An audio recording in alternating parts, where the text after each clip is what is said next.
तो आप सभी का स्टडी पॉइंट यूट्यूब चैनल में हार्दिक स्वागत है। आज हम क्लास 9th की Hindi subject Hindi chapter first दो बैलों की कथा का क्वेश्चन आंसर करेंगे। प्रश्न फर्स्ट, कांजी हाउस में कैद पशुओं की हाजिरी क्यों ली जाती होगी?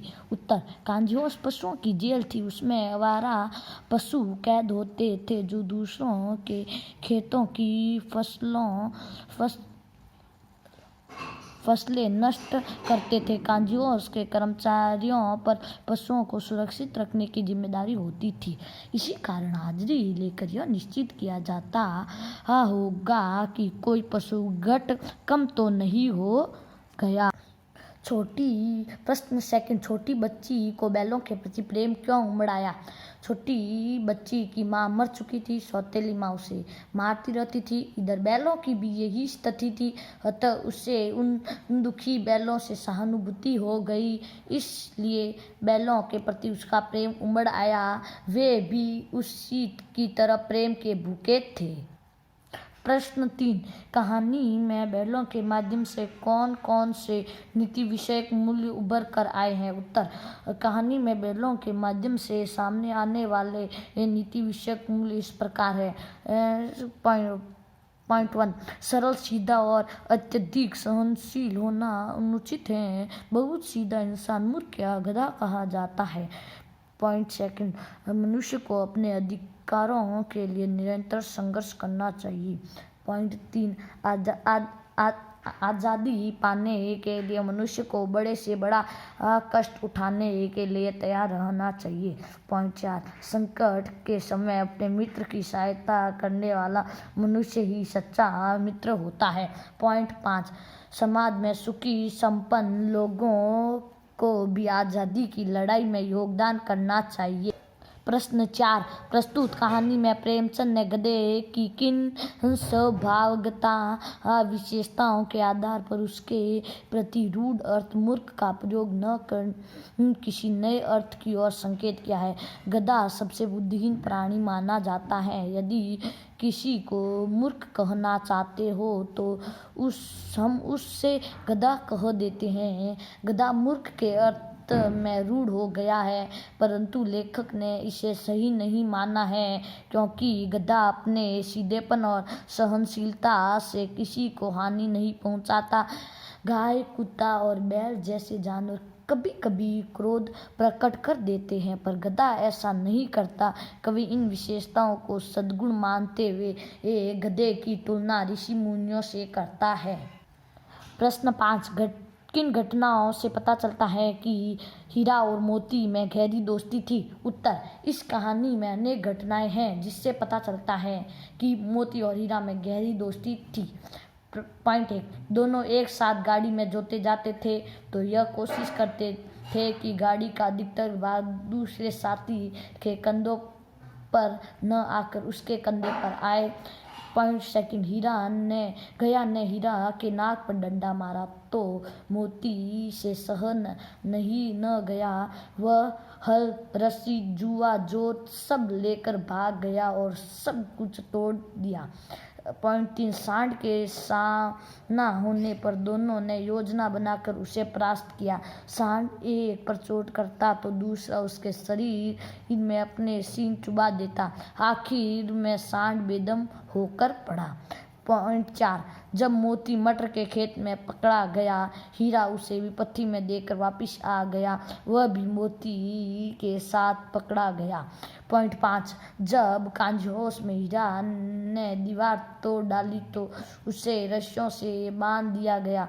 इस पर मोती ने उसका साथ दिया। सबसे पहले तो उसने बाड़े की दीवार तोड़कर हीरा का अधूरा काम पूरा कर दिया, फिर साथ दोनों के लिए उसी के साथ बांध गया। प्रश्न 6, लेकिन औरत जात पर सींग चलाना मना है, यह भूल जाते हो? हीरा के इस कथन के माध्यम से स्त्री के प्रति प्रेमचंद के दृष्टिकोण को स्पष्ट कीजिए। उत्तर, इस कथन के माध्यम से पता चलता है कि प्रेमचंद नारी जाति का अत्यधिक सम्मान करते थे। नारी विभिन्न रिश्ते बनाकर समाज में अपनी भूमिका का निर्वाह करती हैं। वह त्याग, दया, ममता, सहनशीलता व जीत जागता उदाहरण है। लेखक स्त्रियों के प्रति आदर भाव रखने और उन पर बल प्रयोग न किए जाने के समर्थक थे। प्रश्न 7, किसान का जीवन जीने वाले समाज में पशु और मनुष्य के आपसी संबंधों को कहानी में किस तरह व्यक्त किया गया है? उत्तर, किसान के जीवन में पशु और मनुष्य के बीच आपसी संबंध बहुत गहरे तथा आत्मीय रहे हैं। किसान अपने पशुओं को अपने परिवार का सदस्य मानते हैं। जूरी का अपने बैलों के प्रति व्यवहार उसका प्रमाण है। दूसरी ओर गया जैसे कठोर हृदय वाले किसान पशुओं के साथ निर्दयतापूर्ण व्यवहार करते हैं। पशु भी प्रेमपूर्ण व्यवहार करने वाले मालिक के इशारे पर ही जीत जान से काम करते हैं और डंडे से कम काम लेने वालों के साथ विद्रोह कर देते हैं।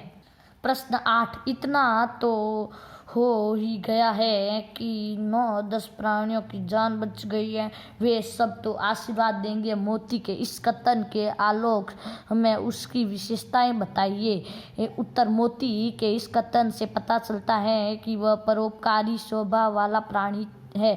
परोपकार की ऐसी भावना वह मन में ही नहीं रखता है बल्कि उसे व्यवहारिक रूप से दर्शाता भी है। वह बाड़े की कच्ची दीवार को तोड़कर 9-10 प्राणियों को भगाता है ताकि उनकी जान बच जाए। मोती एक सच्चा मित्र है। वह अपने मित्र हीरा को कांझों में अकेला छोड़कर नहीं जाता है।